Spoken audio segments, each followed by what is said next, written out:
फेरेंगार थादों थाखाय जोङो फांनानै राजनितिरा बे गावनो गाव जाबाय थादों दा सेस गारि गंथाम बुख्रुबना हरजोब्बाय आइ पलि दालां बाहागोन जों होसोनानै दिनैहाय बांद्राय सान्स होजाया खुलुमबाय रायजो राजा नोंथांमोन थांनाय हरावहाय ना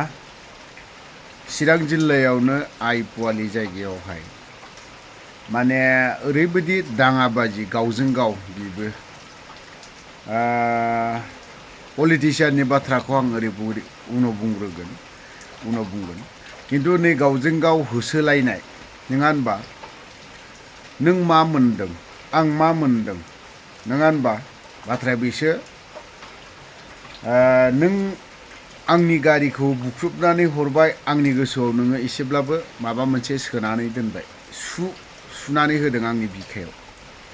नों आंखौ दिनै बाइकजों होसोदों नों आंखौ एसेब्लाबो आंनि बिखायाव सोना दोनदों नों आंखौ दिनैहाय खर'खौ बुख्लाबनानै हरदों नों आंनि गोसोआव सुनानै दोनदों नंगौना नङा ओमफ्राय मोनसेया जाहैबाय दिनैनि पलिटिशियानफ्राना दिनैनो गुद्दा गुदि नांलायगोन गाबोन मोनसे मिटिङाव लोगो मोनलायबा बिखाजों बिखा फोनांलायगोन बिसोरो ओमफ्राय गोबालायगोन बिराद गोथावनो बिराद मोजांनो थुरसि गंसेयावनो ओंखाम जादलायगोन नाथाय जोंनि हाफ बयल नङा होमबा खावसे मोननाय पलिटिशियान हाफ बयल माने खावसे गोथां खावसे गोथै पलिटिशियान बेखौ बुङो हाफ बयल ससे मोननाय ससे मोनि पलिटिशियान दा जायफ्रा गारिखौ बुख्रुबनानै हरबाय बै बिगोमाफोरा बिसोरनि बिगोमानि गोसोआव आघात खालामनानै दोनाखै होनबा आरो जाय खर'आव बुख्लाबनानै हरनाय बिनि गोसोआव एसेब्लाबो आघात होआखै होनबा मा बुंनो सानो रायजो राजाफ्रा बे बिथिङाव खिन्थु बै बुख्लाब जानायाबोथ' जाय मानसि बुख्लाबनानै हरनाय बे मानसिखौथ' एसेब्लाबो जुगुमनानै थागोन दिनै नङा गाबोन नङा समफोर नङा बोसोरनि उनावब्लाबोथ' बियो माबा मोनसे नङा माबा मोनसे खालामथारगोन अब्लाना मा जागोन पलिटिशियाना नोंजों गसंफागोन ना गसंफाया नंगौना नङा नोंजों थैनोबो पलिटिशियानफ्रा गसंफाया आरो नोंनि जानानै माब्लाबाबो बुंनायबो नङा नोंनि गारिखौ बै बे बुनानै हरजानाय गारि सिफायनानै हरजानाय बिगोमा बा बिनि गारिनि ग्लास माबा माबि सिफायनानै हरनाय नों लांनानै थांनाय भारा लानानै थांनाय गारिखौ सिफायनानैनो होबाय मा खालामगोन नोंजों बै बे पलिटिशियाना नोंजों गसंफानाय नङा आरो नोंनि जानानै बाथ्रा बुंनाय नङा आरो नों लांनाय गारि भाराखौबो बै बे पलिटिशियाना फोसाबनानै होआ थैनोबो फोसाबनानै होआ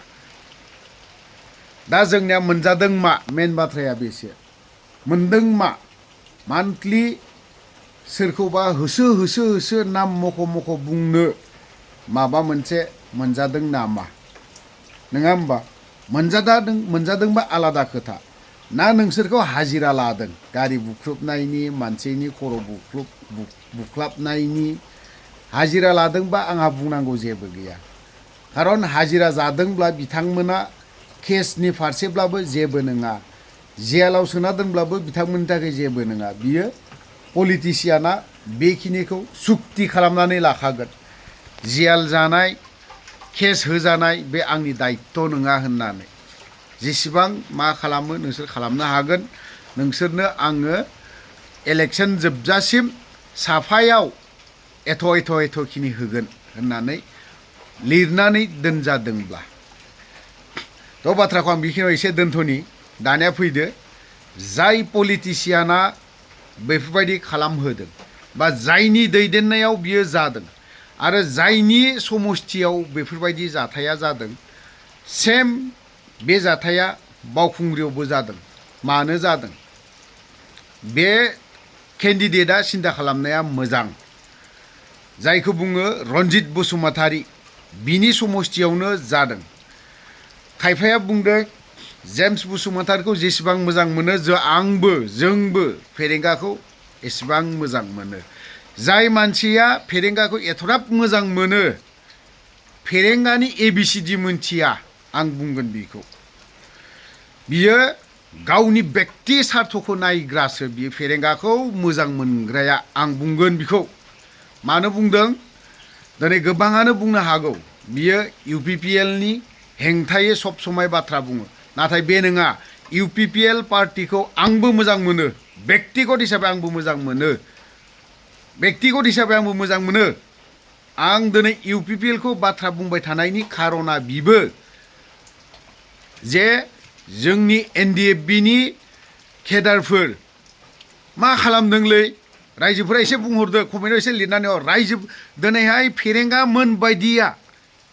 NDFB नि जाय थांनानै दङ दे बिसोरो हाजिरा मुजिरा मावनानै मोनजादों जों मानिदों फेरेंगाया गावनो खुद बुंनानै लानाय फेरेंगाया गावनो बुंनानै लानाय जे जाय NDFB नि मुङाव मुंख्लं जानाय न'खरनि बिथांमोननो साख्रि होगोन माहाय होखोब्रा बे फेरेंगायालाय जायाफ्रा मानो 18 बोसोरनि बैसो 19 बोसोरनि बैसोनि लानानैलाय सानदोंदां फेरेंगाया खम बैसोनि मानसिनि 18 बैसोनि 19 बोसोरनि बैसोसोलै आङो बिदि सानदोंदां यां माने हाबाखौनो लाथाराखै बे टाइपनि गोसोनि सानदों नामा बियो किन्तु बे नङालै फेरेंगा दिनै रायजो राजाफ्रा गोबां UPPLआनो आंखौ गाज्रि मोन नांजाया नाथाय बिथांमोननि गाज्रि मोननाया आंनि थाखाय बोर फेरेंगाया बुंना लादों गावनो होनो हायाखै बेफोरखौ होनो हायाखै थाङै थुङै सोरखौ होदों गावनि फिसाजोखौसो होनानै लादों बियो होनबा बियो दिनै NDFB नि जायफोर मुंख्लं जानानै थांनाय न'खरफोरखौ दिनै एथ'राब गाद्दारि खालामदोंबा दिनै फेरेंगाखौ जेसेबां मोजां मोनो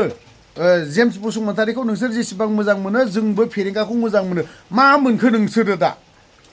मा मोनदों नोंनि न'खरनि बिमा बिफाफ्रा दिनै अरुणदय मोनदोंना आंना बे मोनसे सोंथि अरुणदय स्किमखौ होदों नामा आरो लोगोसे बिद्ध पेन्सन ना मा मोनसे पेन्सन दङना बेखौ मोनदों नामा होनो हादोंना रन्जित बसुमतारीया बे जायफोरा दिनैहाय फेरेंगाखौ ओरैबायदि मोजां मोनग्रा बेक्तिफोर आं बिसोरनाव सोंदों नोंथांमोना UPPL खौ मोजां मोनदों बेस्ट वेलकाम आं मोजां मोनदों नोंथांमोननिखौ बरायदोंबो नाथाय फेरेंगा मोन बायदिखौ मा हिसाबै सापर्ट खालामनो बेनि थाखायनो आं दिनैसिमबो सापर्ट खालामनो हाया फेरेंगा बायदि लेथ्रा गोसो मानसि गैया NDFBआव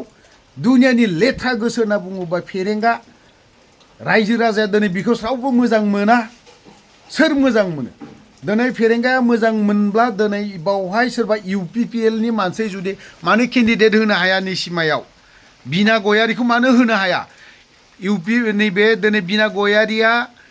गयारिमोन बायदिया जेब्ला PCDR दाजेनदों अब्लानिफ्रायनो थैसोम थांसोम मावफुंगासिनो दं मावगासिनो दं दिनै रन्जित बसुमतारीया मैया दाखालिसो 2020 नि जेब्ला एकर्ड जादों अब्लानिफ्रायसो बियो UPPLआव हाबदों बिबो बेफोरबायदि दुखु दाहा लायाखै होनबा दिनै बेफोरबायदिखौ दिनै निसिमा बायदियाव होनानै बुलाय सुलाय खालामहोनायनि अनगायै जेबो गैया दा खालामदोंबो फेरेंगानि लिडआवनो जादों बियो हारिनि प्रति सिन्ता खालामग्रानो बियो बर' हारिनि फारसे जोंनि सिन्ता खालामोनो बर' बिमानि गांनाय उखैनाय सुफुंगोननो थांनाय बिसोरो दिनैहाय फेरेंगा मोन बायदिया सासे EM मा जाय मुंख्लं जानाय मा टियास टमखौ दिनैसिमबो बानायनो हायाखै जायनि जाहोनाव दिनै NDFB नि सोद्रोमाफोरा जायगा जायगा दखरनो फिसा खालामनो गोनां जादों मानो फेरेंगाया दिनै बिनि कुइसन जेबो होनो हाया जेबो बुंनो हाया बियो दिनै बिबो देरहागोन सानदों नामा बि थैनोबो देरहाया बियो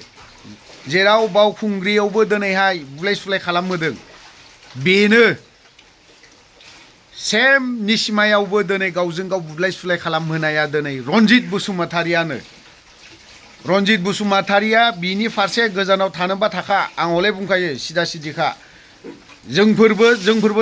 बेफोरबायदि बुलायनाय नुयोबा दुखु नांखाङो माब्लाबा बिदि बुलाय सुलाया सानसे समाव जादोंमोन जेब्ला इलेक्शन जायो बा इलेक्शन नोंबाबो नङाब्लाबो दा नोंथांमोना सान्ति फैबाय होनना बुंबाय बे इलेक्शन समाव सोरनिबा खर' बुख्लाबनाय सोरनिबा गारि बुख्रुबना हरनाय बियो सान्ति जादोंना 18 बोसोरनि लिडार बियो सान्तिया बे मोजां सान्ति जादोंना दा ओंखायनो आं दाबो बुंगोन निसिमानि रायजो राजाफोरखौ नोंथांमोना बे रन्जित बसुमतारिनो आं व्यक्तिगत हिसाबै बुंदों रन्जित बसुमतारिनो भट होनायनि गोजानाव थानाया मोजां बिथाङा दिनै जेरावखि जाया मानो फैसा राननायनि सुबिदा लादों लाखागोन बयबो लिडारफ्रा लागोन बेफोरबायदि गारि फैसा माबा माबि होनायनि चान्सखौ लादों आरो होदोंबो आरो बेफोरबायदिखौ होखागोनबो सोरबा रन्जित बसुमतारिल' नङा बयबो होलायगोन नाथायबा बावहाय जादों मा फैसा राननायनि नामाव बा केम्पेइन खालामनो थांनायनि नामाव बेफोरबायदि बुदला बुदलि खालामनाया मोजां जायाखै होननानै आं सानदों दिनै बिपिएफआबो दिनै अदालगुरिफोर बायदियाव बुख्रुबदों होननानै खोनादों नाथाय बेफोरबायदिया जुदि सैथोब्ला बेफोरो जुदि नंथारगौब्ला बिथांमोनाबो गोजानाव थानाया मोजां मोनसेल' फारसेजों बुङाखै आं दिनै बेफोरबायदिखौ जों मोजां मोना आरो रायजो राजाया बेफोरबायदिखौ खाबजानाय मोना जायनि थांनाय हराव जि जायगायावहाय